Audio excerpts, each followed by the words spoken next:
નમસ્કાર વિદ્યાર્થી મિત્રો, ફરી એકવાર તમારું સ્વાગત છે અમારી યુટ્યુબ ચેનલમાં. તો મિત્રો, આજે આપણે વિડીયોમાં ધોરણ 7નું વિષય ગણિતનું પ્રથમ સત્રાંત પરીક્ષા માટેનું પેપર સોલ્યુશન લઈને આવી ચૂક્યા છીએ. આઈએમપી પેપર સોલ્યુશન રહેશે. ચેનલમાં નવા હો તો ચેનલને સબસ્ક્રાઈબ કરી લેજો. ટોટલ માર્ક્સ 80 ગુણનું પેપર રહેશે, તો સાહેબ તમારે પૂરેપૂરું પેપર સોલ્યુશન જોવાનું રહેશે. ચેનલમાં નવા હો તો ચેનલને સબસ્ક્રાઈબ કરી લેજો, તમને બધા વિષયના પેપર મળી જશે. તો મિત્રો, સારું, હવે આપણે સોલ્યુશન સ્ટાર્ટ કરી દઈએ. તો પહેલો ક્વેશ્ચન છે પ્રશ્ન નંબર 1. નીચેના દરેક પ્રશ્નના જવાબ માટે આપેલા વિકલ્પોમાંથી સાચો વિકલ્પ શોધીને લખો. તો પહેલું છે કૌંસમાં -5 પ્લસ -5 બરાબર કેટલા થશે? તો એમાં આપણો જવાબ આવશે બી -10. તો કેવી રીતે -10 જ શું કામ આવ્યા? તો આપણે જોઈ તો જો પહેલાં -5 આપેલા છે, રેડી. પછી પેલા પ્લસ આપ્યા, પછી પાછા -5 આપ્યા. તો પહેલાં આ માઇનસ અને આ માઇનસ, રેડી. માઇનસ પ્લસ શું થશે? માઇનસ. તો -5 જ રહેવાના છે. પછી પાછા -5, તો -5 સરવાળો થવો જોઈએ. એવી રીતે થાય તો આપણે જો કાઉન્સમાં આપેલા છે તો પહેલાં સરવાળો કરી નાખી તો મિત્રો એનો જવાબ આવશે 10.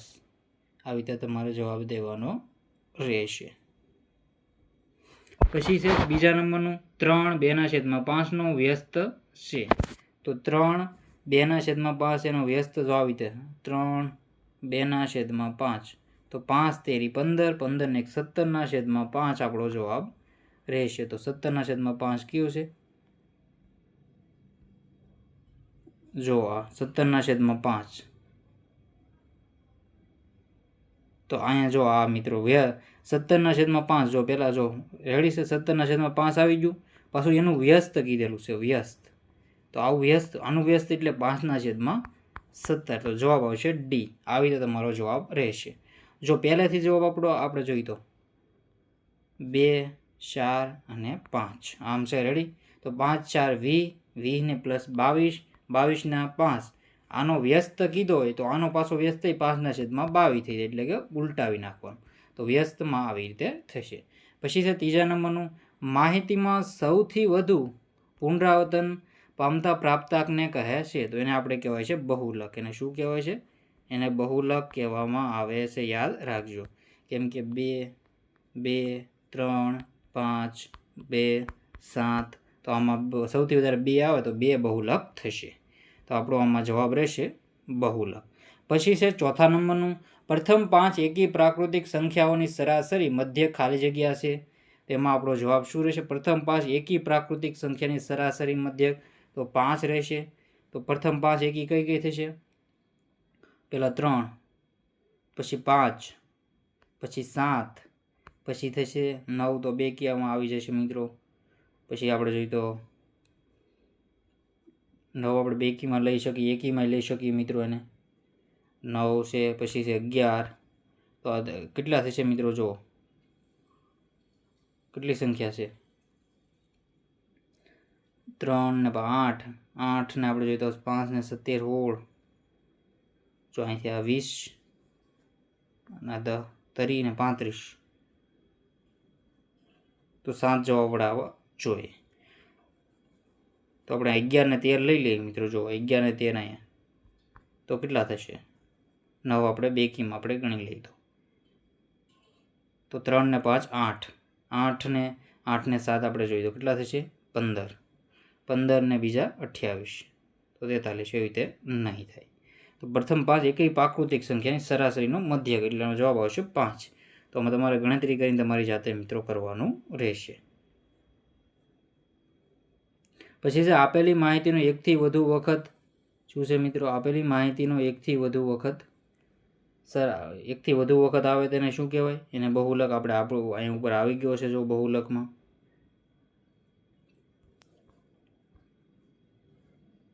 એકીમાં મિત્રો 1 પણ આવી જશે તો આપણો જવાબ આવી જાય 1, 3, 5, 7 અને 9. હવે તમે સરવાળો કરશો મિત્રો તો કેટલું થશે? જો આ 4 ને 9, 9 ને 18, 18 ને 7, 25, 25 ભાગ્યા 5 કરશો તો એનો તમારો જવાબ આવી જશે 5. તો આવી રીતે તમારે 1થી કરવાનું રહેશે. તો જવાબ કેટલો આવી ગયો? 5. તો આવી રીતે તમારો જવાબ કરવાનો રહેશે. તમને જવાબ મળી જશે આનો 5. આમાં આવશે બહુલક. પછી છે સમીકરણ 2x + 1 = 13નો ઉકેલ છે.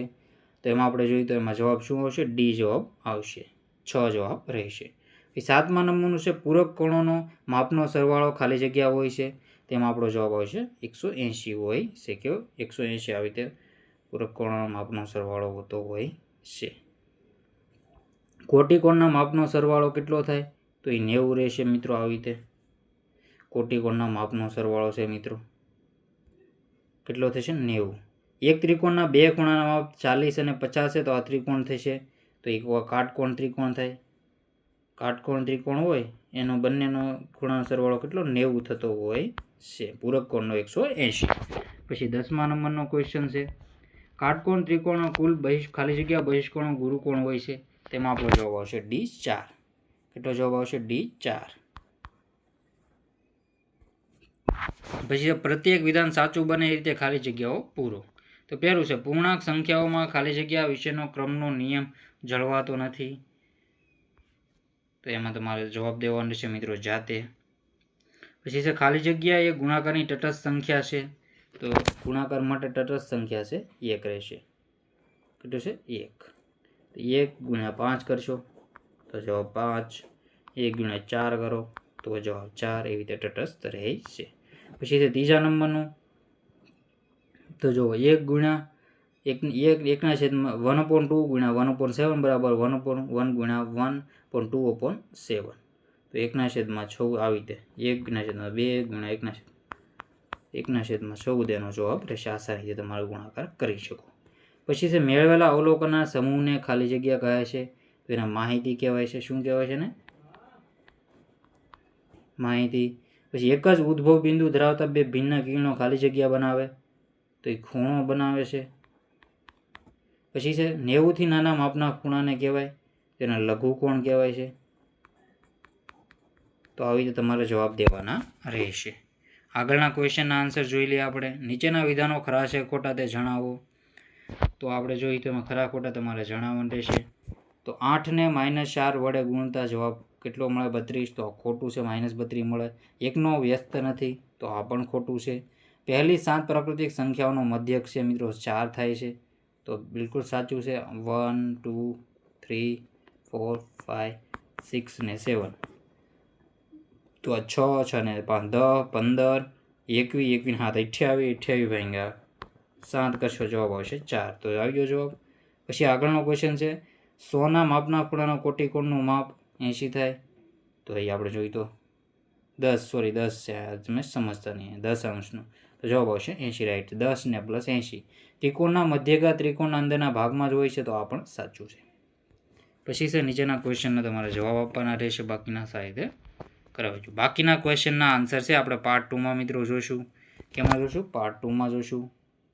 તો આ પહેલાં તમે જોઈ લો એટલે આન્સર. બાકીના આપણે છે બીજા ક્વેશ્ચનના આટલા જોઈ લો મિત્રો. બાકીના બધા ક્વેશ્ચનના આન્સર છે આપણે પાર્ટ 2માં જોઈશું એટલે કે ભાગ 2માં. તો ભાગ 2 માટે આપણી ચેનલને સબસ્ક્રાઈબ કરી લેજો. સારી રીતે આ જોઈ લો. બાકીના ક્વેશ્ચન પણ સારી રીતે તમે જોઈ લેજો. તો મિત્રો વિડીયોને એન્ડ કરીએ છીએ. જય હિન્દ, જય ભારત.